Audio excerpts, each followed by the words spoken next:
Guys आज मैं आपको बताने वाला हूँ कि किसी सिस्टम में पीपीएम किस तरह से परफॉर्म की जाती है एचवीएसी फील्ड में। तो पहले अभी मैं यहाँ पे चिलर पे पीपीएम करवा रहा हूँ। अभी मैं इसमें आपको दिखाता हूँ कि आपको पीपीएम में क्या क्या चीजें ध्यान देनी है और क्या क्या चीजें आपको लाजमी करनी है, मतलब वो बेसिक्स है और आपको करना ही करना है। तो अब यहाँ पे देख लें चिलर है, ये कैरियर 30XA का चिलर है और इसकी पीपीएम कर रहे हैं हम लोग, मतलब हमारी टीम कर रही है। यहाँ पे देख लें, ये वहाँ पे चाचा खड़े हुए हैं जो वॉश कर रहे हैं इसके कंडेंसर को यहाँ पे, और ये पंप है।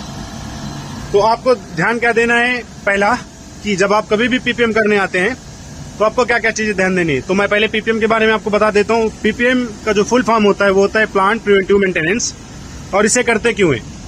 प्लांट प्रिवेंटिव मेंटेनेंस इसलिए करते हैं ताकि आपका फ्यूचर में जो मेजर इशू होने वाले हैं उससे पहले ही आप उसको रेक्टिफाई कर लें या ट्रबल शूट कर लें, जिससे आपका मेजर इशू आपके सिस्टम में ना बने और आप स्मूथली उस सिस्टम को रन करा सकें, अपने फ्यूचर के लिए उसे सेव कर सकें।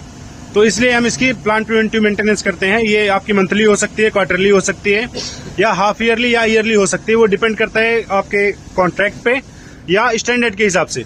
अब आपको पीपीएम किस तरह से स्टार्ट करनी है, पहले उसके बारे में बात कर लेते हैं। पीपीएम जो आपकी होती है वो डिपेंड करती है कि आपका कॉन्ट्रैक्ट किस कंपनी के साथ किस तरह है, या वो कंपनी कौन सा स्टैंडर्ड फॉलो करती है, या फिर अगर आपका ऑयल एंड गैस का है वहां पे, तो फिर वहां पे थोड़ा सा कुछ चीजें ऐड होती है एक्स्ट्रा, वो आपको ध्यान देनी होती है।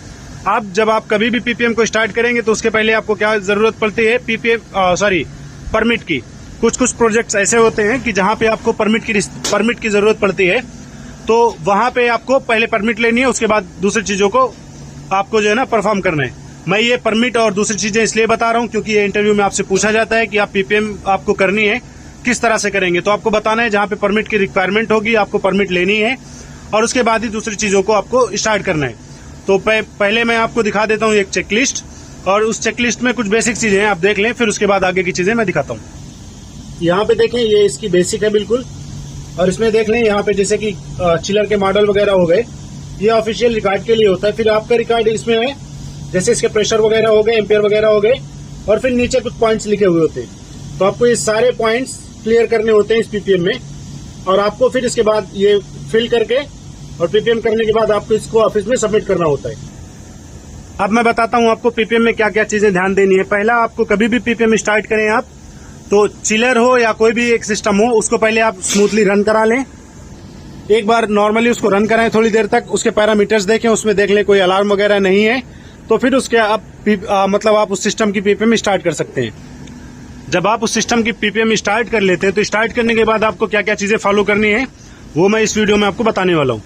तो पीपीएम जब आप स्टार्ट करते हैं, तो पीपीएम स्टार्ट करने से पहले जब आप चिलर आप चेक कर चुके होते हैं कि आपका चिलर या कोई सिस्टम नॉर्मल है, आप उसकी पीपीएम करेंगे अब, तो पहले आप उसकी पावर बंद करते हैं। मेन मतलब आपको कैसे बंद करना है, पहले कंट्रोल बंद करना है, कंट्रोल के बाद ही मेन को बंद करें। अभी यहाँ पे हम लोगों ने बंद नहीं किया है क्योंकि इसमें इस चिलर में कैरियर 30XA में एक इशू है कि अगर आप डायरेक्टली पावर बंद करते हैं तो इसके बोर्ड्स वगैरह फॉल्टी होने के चांस होते हैं, जिसकी वजह से हमने इसकी पावर को ऑफ नहीं किया है। अब देखें आपको आगे की चीजें क्या करनी है। जब आप चिलर को बंद कर लेंगे, अगर पावर बंद कर सकते हैं तो आप इट्स ओके, अदरवाइज आपको क्या करना है, जहां पे पावर बंद होगी या नहीं भी होगी तो क्या करना है आपको इलेक्ट्रिकल की साइड सबसे पहले आना है। इलेक्ट्रिकल की साइड आपको साफ करनी है पूरी, आपको इसका पैनल क्लीन करना है। पैनल क्लीन करने के बाद आपको इसमें कुछ चीजें और ध्यान देनी है, वो दिखाता हूं मैं आपको। जैसे कि यहाँ पे वेंटिलेशन फैन है, आपको ये चेक करना होगा। ये आपका कंडेंसर फैन मोटर ऑन होने के बाद ही स्टार्ट होता है, तो आपको इसको चेक करना होगा जब आप चिलर चलाएंगे तब।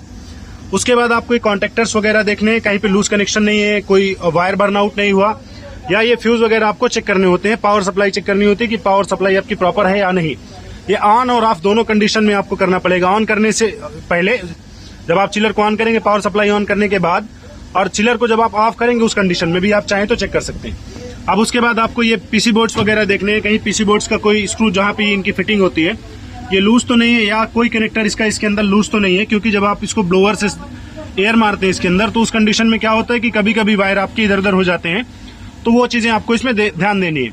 उसके अलावा आपको एक कंडेंसर फैन मोटर के कॉन्टेक्टर जितने लगे हुए या कंप्रेसर के, इनको सबको चेक कर लेना है। चेक कैसे करना है, सिर्फ आपको विजिबली देखना है, बाकी जब ऑन करेंगे तो ऑन करने के बाद आप इसके पैनल को खोल के देख सकते हैं किसी कॉन्टेक्टर से आवाज तो नहीं आ रही, या वाइब्रेशन तो नहीं है, या फिर आपके कंप्रेसर वगैरह में वाइब्रेशन नहीं है, या आपके कॉन्टेक्टर में कहीं पे एम्पियर कम ज्यादा तो नहीं है, मतलब लाइन 1, लाइन 2, लाइन 3 में। अब इसके बाद आपको क्या करना है, जब आपका इलेक्ट्रिकल की साइड कंप्लीट हो जाएगा, तो कंप्लीट होने के बाद आपको क्या करना है वो आगे बताता हूँ। इलेक्ट्रिकल की साइड जब आपकी कंप्लीट हो जाएगी तो फिर आपको आना है कंप्रेसर की साइड पे। कंप्रेसर की साइड पे यहाँ पे देखें, कंप्रेसर का एक टर्मिनल बॉक्स होता है इस तरह से। तो आपको इसके टर्मिनल बॉक्स को खोल के क्लीन कर लेना है। टर्मिनल भी देख लेना है, कोई टर्मिनल ज्यादा हॉट तो नहीं हुआ, मतलब उसका बर्नआउट या कलर जैसे होता है टर्मिनल का तो ब्लैकआउट तो नहीं हुआ, या उसके अंदर रस्ट तो नहीं है, या फिर कोई मॉइस्चर जाने का चांस तो नहीं है। उसकी गैस्केट इसके अंदर एक सील होती है, वो सील आपकी परफेक्टली लगी हुई है या नहीं, ये सारी चीजें आपको देखनी है। उसके अलावा जितने सेफ्टी डिवाइसेज हैं, जैसे कि यहाँ पे लोडर अनलोडर हो गया, हाई प्रेशर स्विच हो गई, और यहाँ पे ऑयल रिटर्न की सोलेनॉइड वाल्व हो गई, यहाँ पे आपके ट्रांसड्यूसर हो गए, और अंदर भी इसके अंदर हीटर लगा हुआ है यहाँ पे अंदर की साइड, और वहाँ पे हाई प्रेशर का ट्रांसड्यूसर लगा हुआ है। तो ये सारी चीजें आपको देख लेनी है। ये आप अगर विजुअली देखेंगे तो आपको दिख जाएंगी। इसके बाद आपको दूसरी चीजें करनी है। अब ये सब चीजें जब आप देख लेंगे, आपको सेंसर, सारी सेफ्टी स्विचेस और सारे सेफ्टी डिवाइसेस जब आप देख लेंगे, इसके बाद अब आप इसको क्लोज कर दें।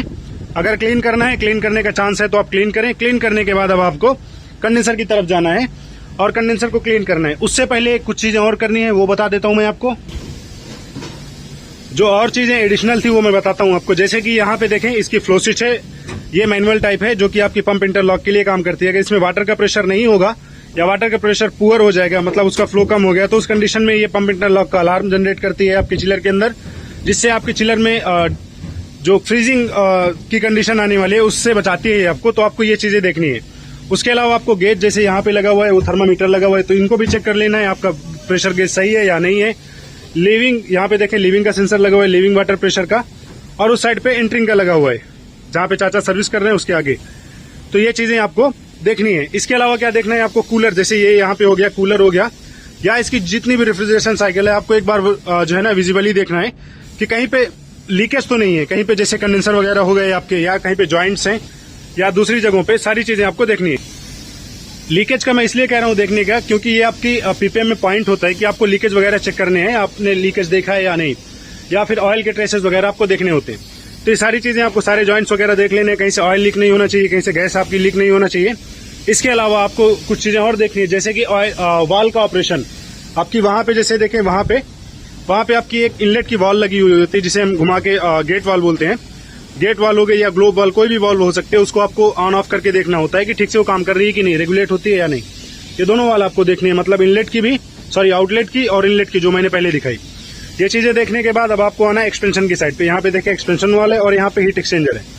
अब जब आप इसको चेक करेंगे तो चेक करने के टाइम आपको ये देखना है कि ये कहीं से लूज तो नहीं है, इसका बेस कहीं से लूज तो नहीं है, क्योंकि जब चलता है इसके अंदर हाई प्रेशर यहाँ पे होता है लिक्विड लाइन का, और चलने के बाद ये वाइब्रेट अगर करेगा तो हो सकता है ये सिस्टम आपका लीक हो जाए। तो आपको वाइब्रेशन का ध्यान रखना है। अब यहाँ पे देखें, फिर इसके अंदर कुछ कनेक्टर्स वगैरह लगे हुए हैं, उनका भी आपको खास ख्याल रखना है। सारी चीजें देखनी है। एक चीज और बता देता हूं मैं आपको, जैसे कि यहाँ पे ये रिलीफ वाल लगी हुई है, इस रिलीफ वाल को भी आपको देख लेना है। रिलीफ वाल डैमेज तो नहीं हुई है, क्योंकि रिलीफ वाल का बहुत बड़ा रोल होता है आपके चिलर में। अगर आपका प्रेशर बहुत ज्यादा हो जाएगा तो वो रिलीफ वाल क्या होता है, रिलीफ वाल ओपन हो जाता है और आपके सिस्टम को सेव कर लेता है। तो इसलिए ये चीजें मैं बता रहा हूँ आपको, क्योंकि इंटरव्यू में आपसे ये चीजें पूछी जाती हैं, आपको पीपीएम में फॉलो करनी होती है। अब आगे देखें, जैसे कि रिलीफ वाल यहाँ पे थी, ये बता रहा था मैं, ठीक है, यहाँ पे ये वॉल है, और दूसरी भी चीजें, जब रिलीफ वाल हो या कोई भी वॉल हो, सारी चीजें आपको देखनी है। उसके अलावा आप ये वॉल के ऑपरेशन चाहें तो आप चेक करें, नहीं चेक करते तो इट्स ओके।